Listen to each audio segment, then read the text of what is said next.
I'm Natasha Jakubowski, and this is my podcast, Professional Jealousy, where I talk to people that I'm impressed by and, yes, a little bit envious of. I'm hoping that you too will enjoy hearing about people's enviable achievements that we can all learn from in our own journeys. And today I'm talking with Jennifer. So I was just thinking about your surname there. All right, I'm going to do it again. Zuccarini. Yeah, today I'm talking with Jennifer Zuccarini, a fashion entrepreneur, designer, innovator in the world of luxury, lingerie, and lifestyle. She founded not one, but two amazing brands. Most recently, Fleur du Mal, which I have to say is just a gorgeous experience, you know, in-store, online, lingerie, ready to wear, swim, founded in 2012.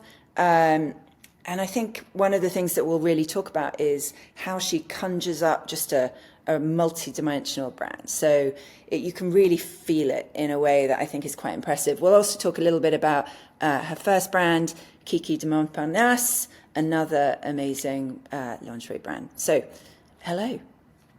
Hello. Thank you for having me, Natasha. It's such a pleasure. Thank you for coming. There are so many things that I want to ask you, and I'm going to try and get them all out in a way that makes sense. But first, just in case anyone out there hasn't heard of Fleur du Mal, give me your elevator pitch. What is Fleur du Mal? Yes. So, I created Fleur du Mal really to inspire women to embrace their sensuality and sexuality. And I've always been very passionate about lingerie and intimate apparel and ready to wear, where those two worlds intersect, and the whole world of desire. And that was really the founding sort of idea behind Fleur du Mal. It's amazing. I love the idea that, you're an entrepreneur that's all about creating desire, living in that world of sex, sensuality. What is it? How did you? What drew you to this space? I always knew I wanted to be in fashion since I was probably about 8 or 9 years old. I decided I wanted to be a designer at that age and was sketching and actually took sewing lessons when I was 8.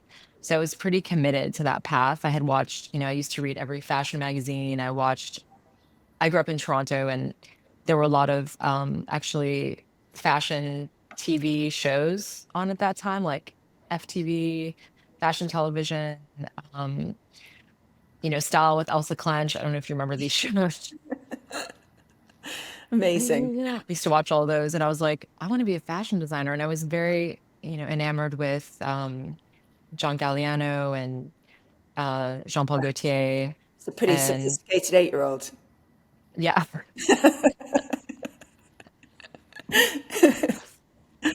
yeah, I just felt like that's what I wanted to do. So that was the start. And then I started working in fashion when I was 14, 15. I started working in retail.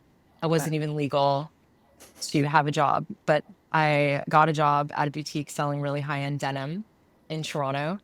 And that started me on my path. And personally, I loved lingerie. I mean, I used to be a huge Jean Provocateur fan right when they launched. And to me, there's this emotional connection that people have with intimate apparel, with lingerie, people that are real fans, where it's like, I have to have it. Like I need to own this. Yeah, yeah, yeah, And yeah. it's yeah. I mean, Basic to something you want. Actually, that was Agent Provocateur. Really was that change for me. It went from I'm from England, like going to M&S was a bit of yeah. a, actually a bit of a trial every time I had to get a bra.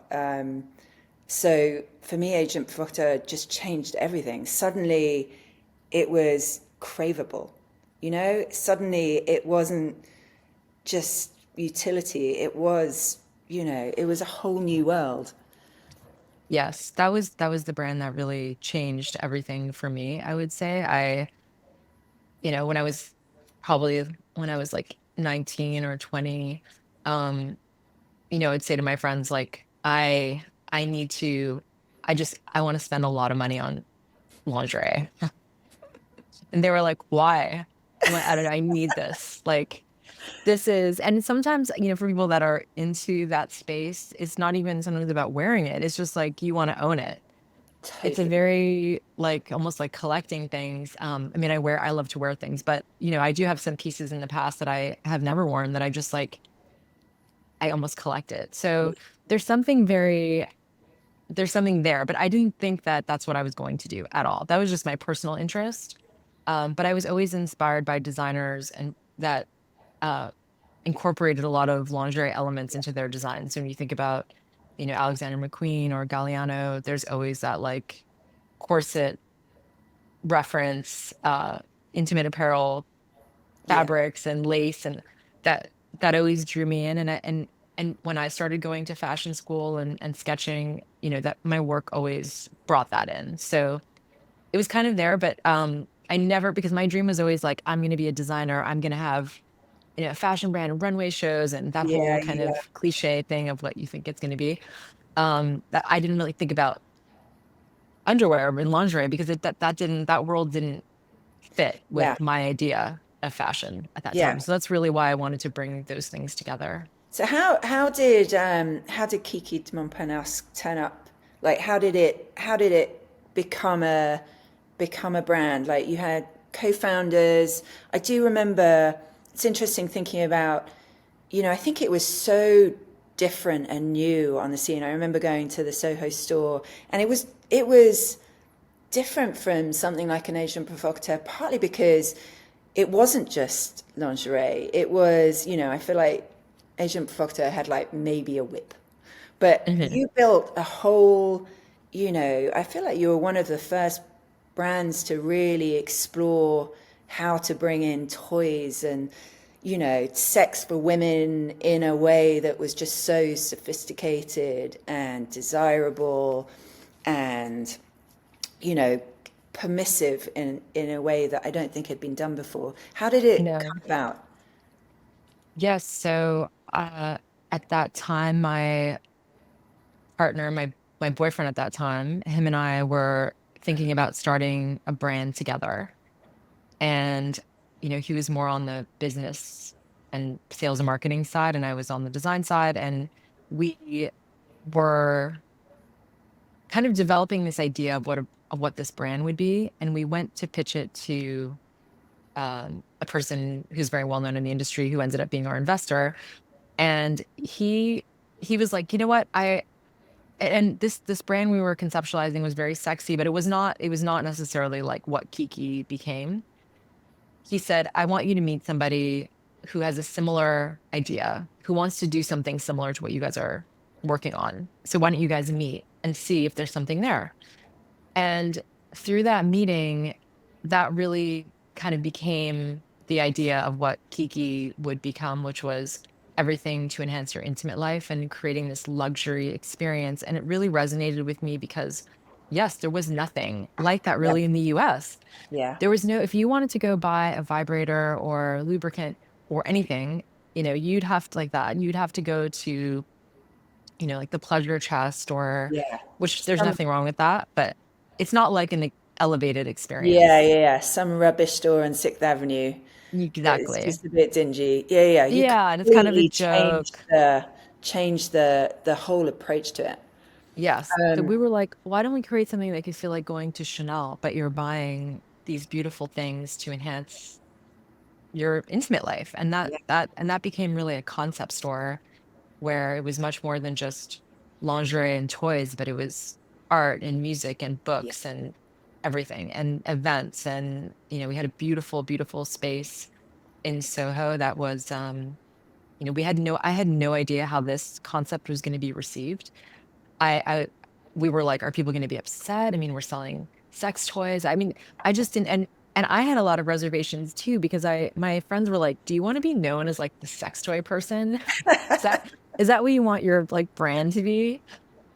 And I yeah, had to really think about that because it's, especially back then, it was more.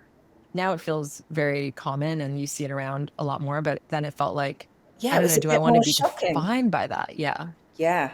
Um, Amazing. I mean, yeah, you really changed the game. I didn't realize that you started it with your boyfriend. How y- was at the time. at the time? Well, so I mean, like, there's so much to talk about, but so obviously Kiki did end. Can you talk about that? How did you feel about? I mean, how many years was it in business for? It's still in business. It has new Okay, owners. got it. Um, so my that boyfriend who I'm still very good friends with, actually, Andrew, he, him and the other co-founder had a falling out and parted ways. And I stayed on, but I realized after I was at Kiki for almost like, it was about 4 years Hmm. actually. I was just, I don't know, I wasn't, at some point I wasn't happy there anymore. I wanted to do something really more on my own. And I was thinking about that. And at that time I was approached by Victoria's Secret, Wow. which at first I was like, no, I would never do that. No, not for me. I don't, but I always think it's really important to take the meeting and have the conversation and learn about what the opportunity is. And I decided take to take this opportunity to go to Victoria's Secret and really learn from, the biggest lingerie brand in the world, which they still are. But at that time, this was the heyday of Victoria's Secret when things were going Yeah, really yeah, well. And I I decided to leave and take that opportunity. And so after that, I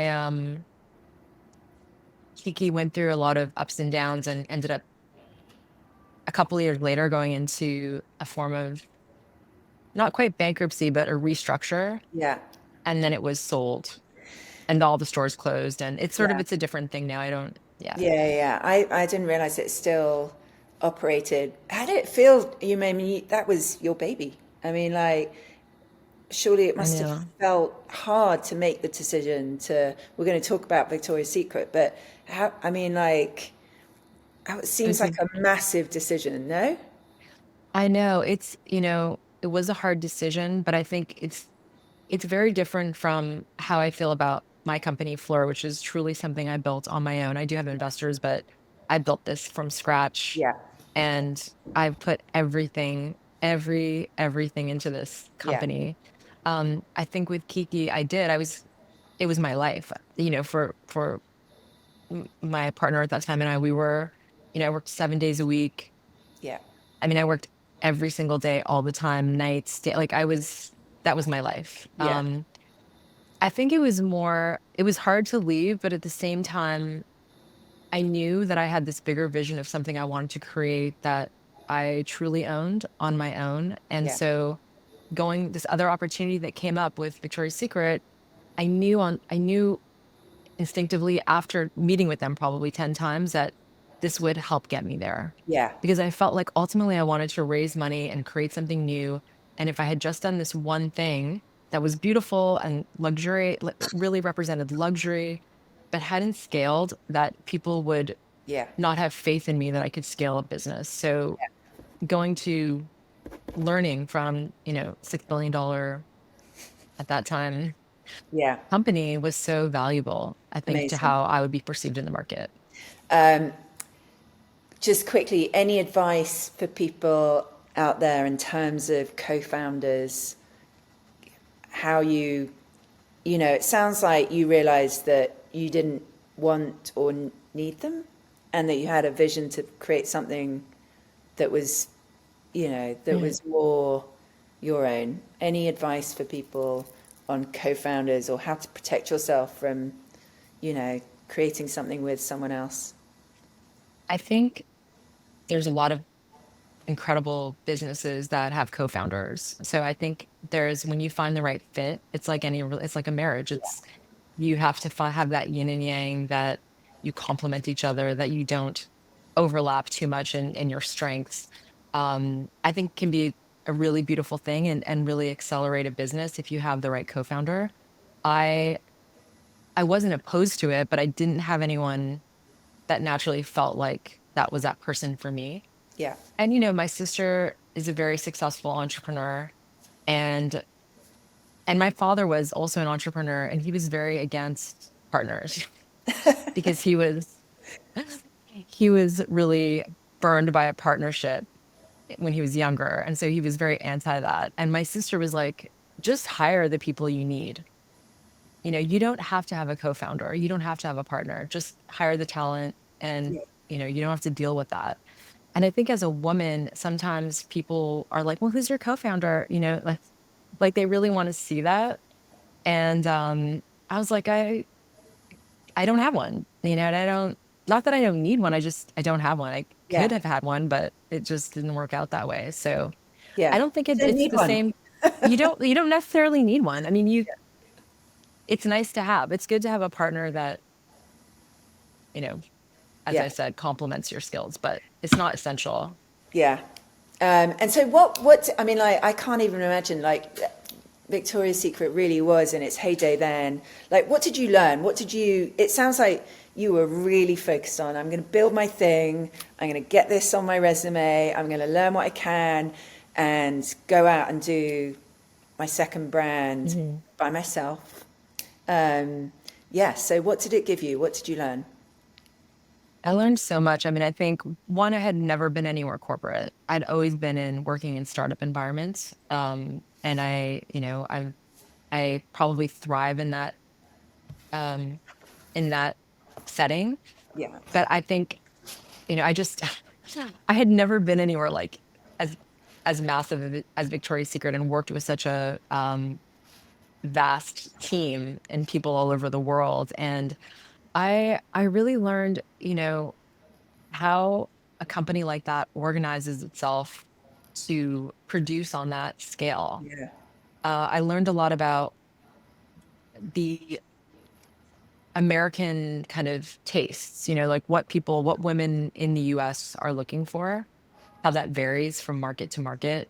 Yeah. Give me some Um, examples. Because you were very New York well, based at before. yes. Yeah. You know, I think I went in with this perception that everybody wants nicer things. You know, like I love silk. I just love silk. I think it's a great fabric. I think it's durable. I think people don't think it's like a very, you know, I love the way it feels against your skin. So in my head, and this was like wrong, completely wrong. In my head, I was like, everybody wants silk because it's so You're like, nice. damn it, people want t-shirt bras and They here. want t-shirt bras that are really padded, you know. So anyway, I worked really hard. For example, one thing I worked on, which was so funny, was like trying to get silk in the collection at Victoria's Secret at the right price point. And I like really had to push hard with sourcing and you know, with our factories. And I'm like, no, no, no, I want this. It's gonna be amazing. We're gonna get silk and, you know, pajama like slips and pajamas and underwear. And then so we did it. And you know, it did not work well at all. Was not selling. And the merchants were like, yeah, she doesn't like silk. She prefers poly. Yeah. Wears better, washes better. Exactly. Yeah. And I get that. But that was just something I had to really, it sounds really basic and so on some level, but I had to learn that because I just went in with like, I'm here to make things better. I'm here to like make things more luxurious. Yeah. But that's not, I think, you know, we would create these bras that were like add 2 cup sizes, for example, Yeah. you know, I like a mean, bra that was literally yeah. filled with foam. Filled with stuff. Yeah. Yes. And at the time I was like, who's going to wear this? This is crazy. Like we'd kind of like make fun of it at the office. You know, people would like put it on their head and like, you know, wear it around. Cause if you were a B cup, it would make you a D cup. Oh my God. Um, That's amazing. yeah. But Um, yes, that's what a lot of people want that at that time. You know, I think yeah. tastes have shifted a little bit, but, and you know, I Yeah. think most American women don't necessarily care about matching sets, or, you know, they're going to buy underwear and they're going to buy bras, and those don't have to match. Yeah. Yeah. That's every day. That's everyday life for people, unfortunately, Yeah. not matching sets. So, I mean, obviously, there's been so much turmoil. We talked about, I think we talked about in your office, my conversations with some of the VS kind of leadership. But what do you think of their rebrand stuff? What do you think of what they've been trying to turn it around? I think it's still early days, and I think I felt like the last couple of years they've been trying to do everything, Yeah. just like everything, sign every person, Yeah. sign, Every you trend. know, yeah, every influencer, every major model, and I think, um, I don't know, I think it was lacking a bit of authenticity as to really standing, what does this brand mean today? Yeah. And I think, I didn't think the show was bad. I I watched it. Um, it's tough. I don't know. I think I know too much to. Yeah. I think they have a good chance of getting back there, but now people they have many more choices in the Yeah. market, and Yeah. before Yeah. they did not. So I don't know if a lot of people will go back. Part of Victoria's Secret being so successful was every mall had a Victoria's Secret. Yeah. It was accessible to everybody. If you needed something, you could go in there and you could probably find something around what you were looking for because they covered a lot of different, Yeah. you know, Yeah. styles and things. Whereas now everyone's shopping online and there's a Yeah. lot of competition, but they're still the biggest in the world. I know. I remember reading about how many pairs of knickers they sell. It's just mind-boggling. Yeah. I think it's What like do a you pair think of every. I think what I do you think? I think we're going to talk about Fleur du Mal more, but I think you're right. Like I think they're, as with lots of big brands that have a crisis because part of what made them successful is just kind of out of time, you know? And I think they don't know what they want to be. And I think that's the hardest thing. It's all very well when you're a small brand and you know who you're for and you've created it. They've got all this history, all this legacy, and they've kind of just been trying to, figure out who they are. And I'm not sure they've figured that out. I do think it's interesting that, when you started thinking about Fleur de Mal, it actually is a different price point from Kiki.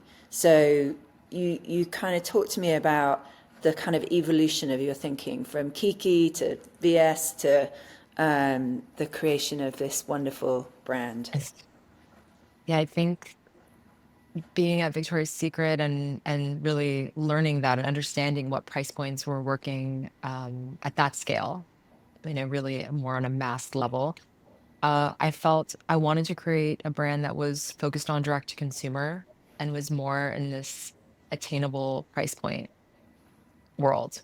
Yeah, Because I felt with Kiki, for example, even though there's a market for that, there's a market for $300 bras.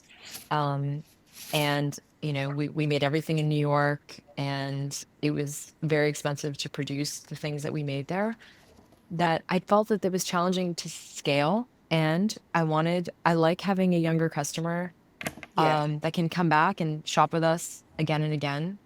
And that's what I felt was tricky with certain price points. It just becomes a smaller group of people that can participate.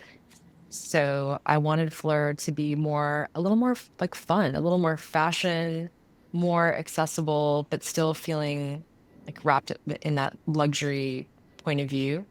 But definitely, for me, I always want the personality of Fleur being, chic, being elevated, but being cheeky and, having a sense of humor but smart is always important to me. I yeah. want I want people to be like kind of have a laugh too and like be entertained a bit. Yeah, there's definitely something more accessible, not because of the price point necessarily, but it's not as serious as Kiki. It's not quite as entering the boudoir. I feel like I love that about it because, again, with Agent Provocateur too, it's just too serious in a funny way. Hmm. Exactly. We want to cover our customer for every moment in her life. Yeah, So, I want you to wear our bra when you're feeling like you want to be a little more sensual that day, but I also want you to wear a bra every day. yeah. Whatever you're doing, we should have something for you. Who is your consumer? Who do you design for? Or do you have many? Do you have different personas? We have a couple of personas. I mean, I always think I really personified Fleur from the beginning and thought about who she is. And definitely there's a lot of me in there. There has to be.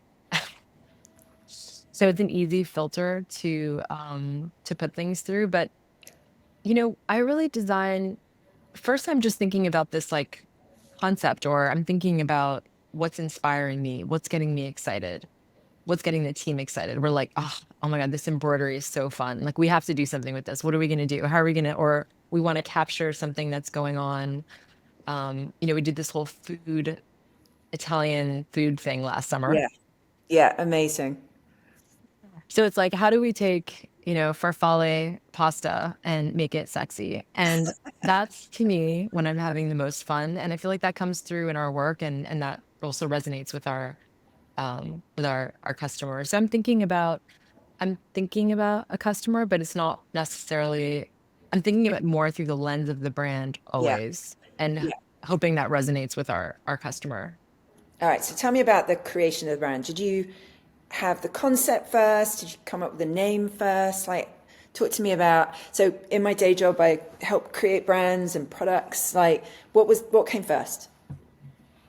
The concept came first because I knew I wanted to do something. I was like, I know I wanted to be in this space. I felt like my sort of thing, my sweet spot was really merging ready to wear fashion and lingerie and taking more of that approach to lingerie, more of a fashion approach.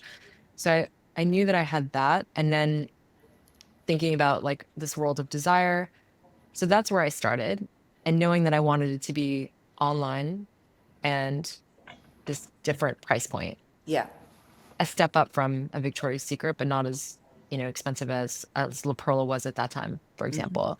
So I started with the concept and I was looking for a name. And I was just pulling things, like what is the concept versus what's not, and Yeah. I think that's a great way to, for people thinking about starting a brand. Um, I had all my like visual, like all my references and boards and, Yeah. Do you create who mood boards and tons of mood boards. I mean, it's kind of sad now because I feel like everything's digital and I have folders now, like hundreds of folders of yeah. things. Like it's just crazy. And I don't even know because now it's been like 12, 13 years. Um, it's insane. But I still have some of my original boards when I was making physical boards that I have stored away because they were so beautiful. Yeah. And Yeah. now I Yeah. feel like, printing everything out feels not right. Yeah. I'd Wasting the love to see paper. those original mood boards. Sounds amazing. Yes. Yeah. No, I Yeah. have And them. so I have then photos of you them. got your name, the Then I was looking for a inspired name. by the poems of Baudelaire. Yes. Yes. So then I was looking for a name. So I was always writing down ideas for names and it's so hard to come up with the right name. And I was like, it was like girls' names and this and that. And I wasn't necessarily thinking about a French name, but I really wanted something that resonated. And I was traveling randomly. I was in Buenos Aires traveling and I was in a bookstore and I came across the Les Fleurs du Mal, the famous collection of poems by Baudelaire. And I was like, oh, this is such a cool name for something. I never really thought about it. And so I just wrote it down and then I didn't tell anybody about it. And then I was kind of searching to see, but I liked it in the singular better, also to differentiate it from the book. And I was trying to figure out, is anyone using this? And there was like some Japanese band that had that name and there wasn't much out there. And then I started, I didn't, I think before you share with people, you want to be always thoughtful because you don't want someone to like kill your idea and say that that name's it's not a good name.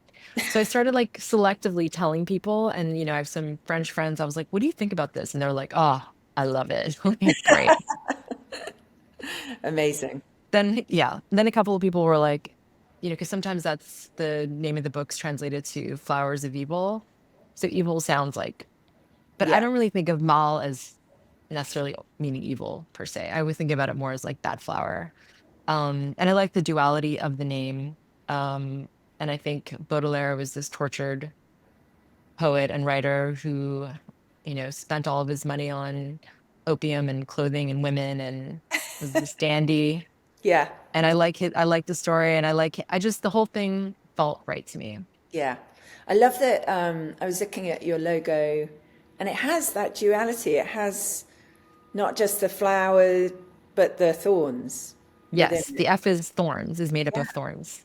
how did you literally bring the visual identity to that? I mean, you're a designer. Did you sketch out stuff or did you work with people? I worked with Base Design. I don't know if you know them. They're amazing. Um, I they did the branding for Kiki de Montparnasse, Okay. their the original branding, and identity. So I went to them and they're very good friends of mine. And I just shared with them everything I had, all my mood boards, all my Yeah. ideas, all and yeah, and they came up with the logo and then we like refined it together, to make it like sharper and more thorny and but we it was but it's so hard to do, I feel like, to create something and you're like, that's it. Yeah. Um so when it happens, it feels really good. How has the brand evolved? I can't believe it. You founded it in 2012. How has it evolved over time? I feel like there's actually been a crazy amount of change in terms of how women think about their bodies, in terms of the generations. Yeah, what's changed since you created the brand? I think, yeah, so we launched at the end of 2012. Things have changed where I feel they've changed, but they haven't in a weird way. I think that, people often ask me, is the brand like so different than how you thought it was going to be? And my answer is not really. It is kind of similar to how it was when we started. I think that I think that, in some ways we've progressed, in some ways we have not. If you think about the state of women right now in the world, I I think it's a bit scary, actually, this moment. So I hope that we can stand for something that is more about embracing your sexuality, owning it, and feeling that confidence. Um, I definitely think talking about, if you think, obviously following everything that's happening with talking about menopause, and I think the conversation around women's sexuality is much more present Yeah, than it was 12 years ago. It's much more it's just everywhere. And I think with yeah, podcasts and, the information traveling the way it does now with social media, um, that's been amazing. I think yeah, everyone is much more comfortable for people to talk about a vibrator, or I own one, or I use one, or whereas I think yeah, before that was a little like people yeah. wouldn't talk about that.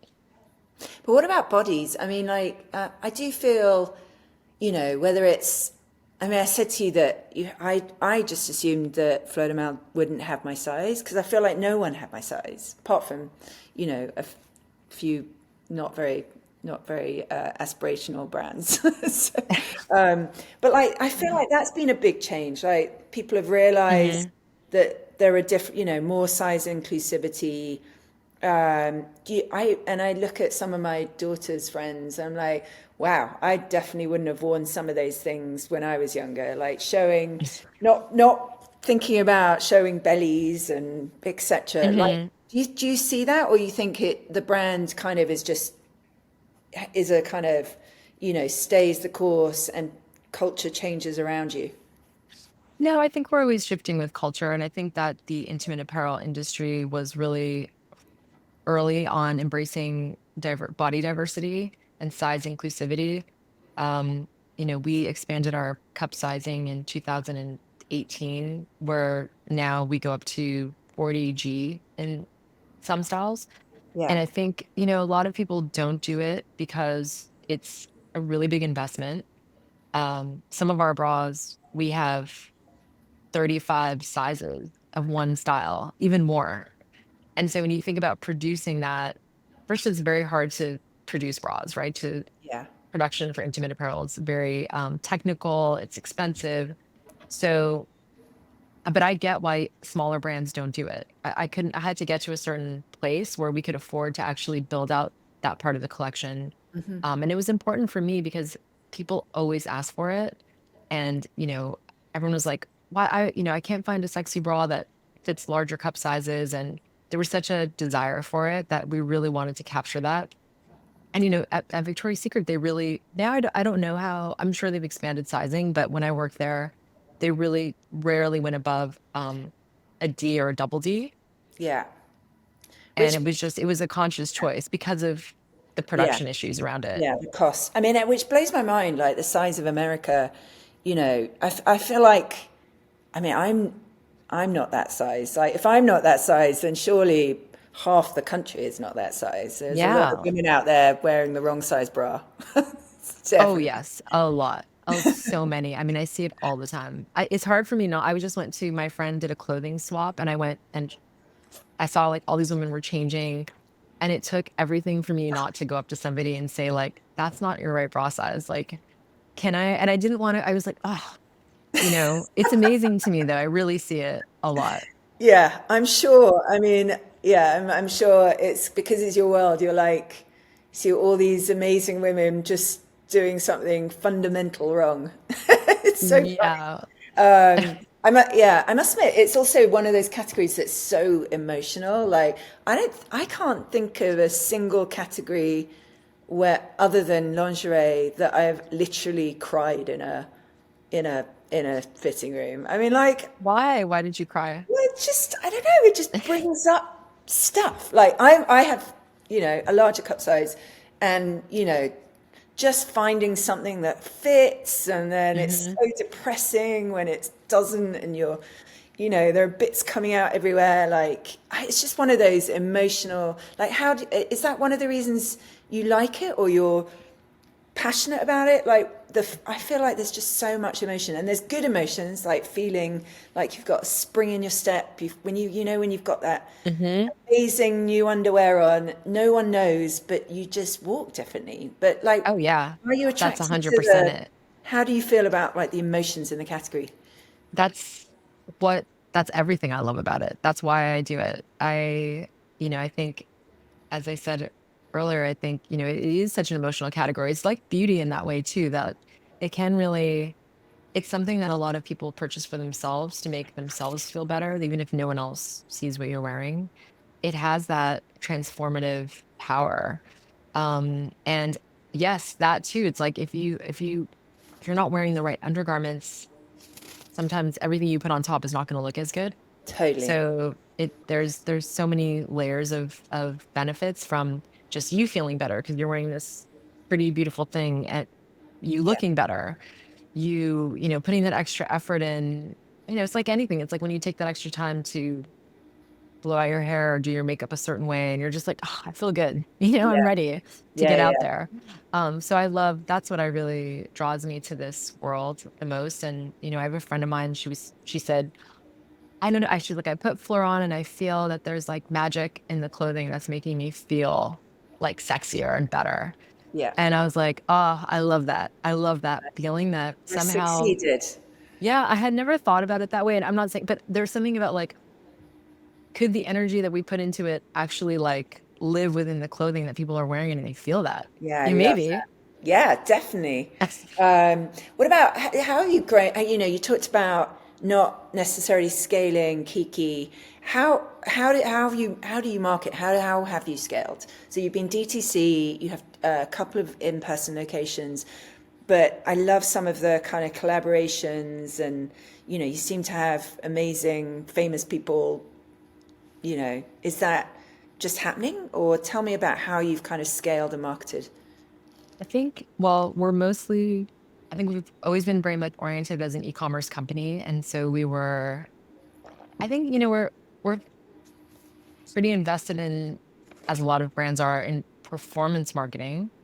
But equally, I think we're a brand. We're brand first. We're not a solutions oriented business. So everything that we've always done has been about building an affinity to the brand. And I think that also gives us permission to expand into other categories. We're not just like the bra that's gonna solve like the perfect t-shirt bra. It's like it's a world of. So I think, in building a brand is hard. You have to hit it from every angle. It's constantly, being being at the right place at the right time, having the right product, the creative, how we're advertising, who we're partnering with, partnerships, where we're opening stores. Um, I think we're lucky that we've always had a lot of amazing celebrities drawn to the brand that has been very organic. It's organic, but it's not without effort Yeah, because, it's building those relationships. It's if those stylists or those people don't see the brand, then you're not in the mix. So it's yeah, I mean, fashion's hard in that way.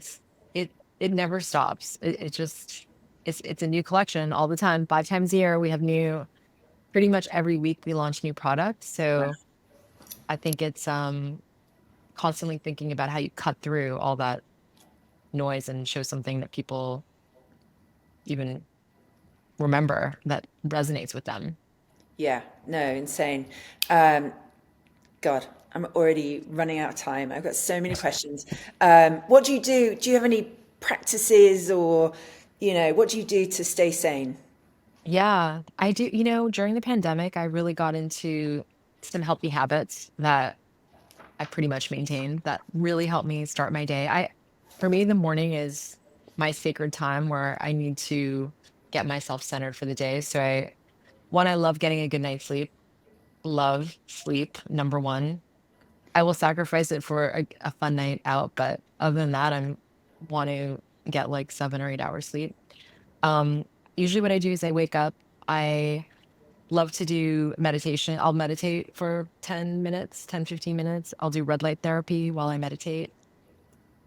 I'll do Good. a workout in the morning. The best thing I ever did was change my workout schedule to the morning, which I did many, many years ago.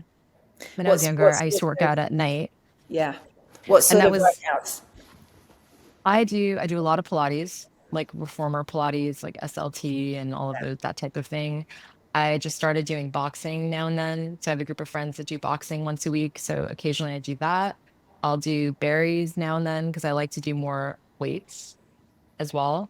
Um, I like doing so many things. I love if I'm out, like I love biking outside. I don't do it in the city that much anymore, but I love Yeah. riding a bike. I'll go for a run. I did a yoga class yesterday. Dance. I'm really passionate about, I love dancing more than anything. So I love forward space. Amazing. Um, so, anything to I really believe in the mind body connection. And when you get your body moving, it centers you, it grounds you, it gets you in the right state of mind. Like I really believe that's so I know it. So for me, Yeah, it's really important. amazing. Um, what uh, what do you have kind of thoughts about long term, short term things, goals for the brand? What's new on the horizon? What's coming up?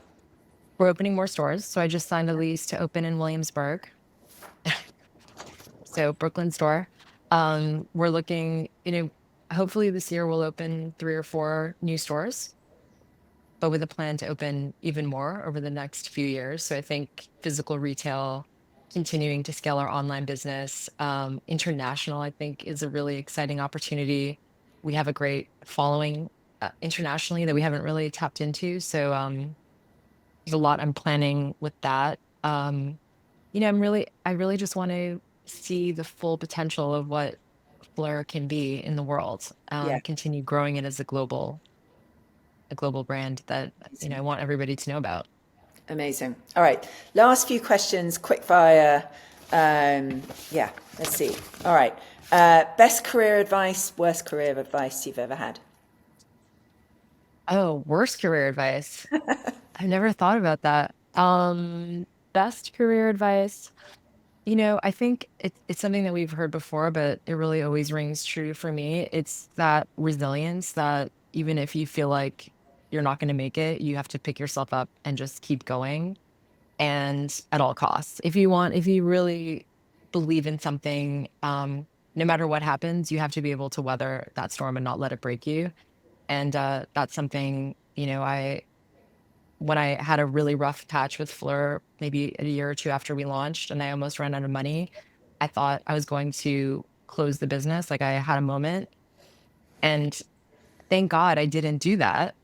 But it felt like I was at this inflection point, this point where I didn't know if I could Yeah, make it. And then I had to like buckle down and just fight, yeah, fight to survive. yeah. So I think that was the best advice. A friend of mine was like, "You're gonna make it through. Like you're Yeah, gonna get you through can this. do it. I've been there. You're gonna get through it." And I needed Yeah. that. Worst business advice? Oh my gosh. Uh, I've had good advice that I didn't follow, and a lot of good advice that I received in the beginning was like, "Why are you trying to do so many things? Like, why don't you focus more and just, do this thing, but you don't have to do everything all at once." Yeah. And that was something that, even though I knew it was true, I couldn't hear it. I had to learn it the hard way. Um, I'll have to think more about what the worst advice that I've Yeah, received that's is. I don't okay. know. Um, what about dinner? You can pick any designer, past or present. Who would you have dinner with? Oh, Yves Saint Laurent. It's a pretty good one. Yeah, for sure. I've always followed him and love every documentary Yeah. and just everything. Obsessed. Yeah. What would you say your superpowers are? I'm extremely resourceful. Um, I just figure things out, and I've been like that since I was a child. My parents were very like, I'll say hands off parenting. Yeah. So you got resourceful.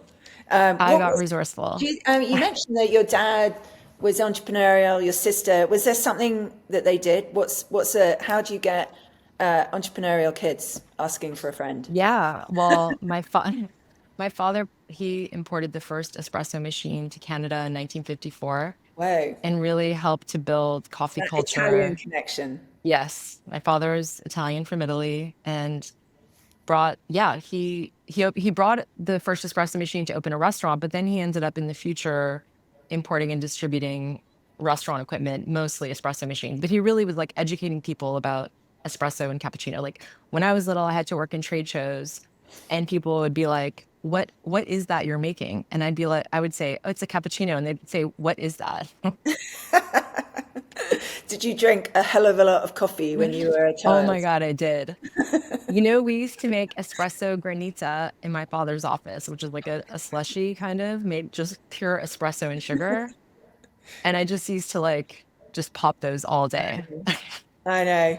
I think back to how much Coca-Cola I drank when I was like a child. It was amazing, something I'd never give my children now. No, What's a guilty pleasure that you can admit to? guilty pleasure. Um, guilty pleasure. I mean, I like going out. I don't know if that's a guilty pleasure, Yeah, but sometimes is it? I don't know. I mean, if you feel guilty about it, I guess. I don't feel guilty about it, but I think, sometimes if there's something I have like extreme FOMO. If there's something fun going on, I like feel like I need to go. That's amazing. One piece of lingerie that every woman should invest in.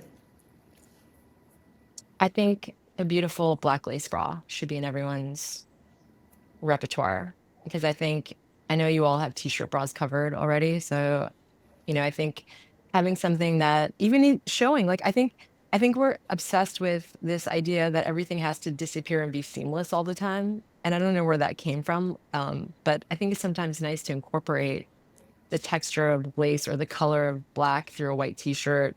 I think it looks cool and yeah. Yep, I see you. This is yours. I see All you. right. Last question. So tell me about someone that you're professionally jealous of. I was thinking a lot about this. I think on the fashion side right now, I would say Jacques Mus, um, a little bit because I feel like, wow, this is an amazing brand that it feels like came up so quickly and is getting so much support from the industry and just scaling quickly. And, I think that was the first thing that came to my mind.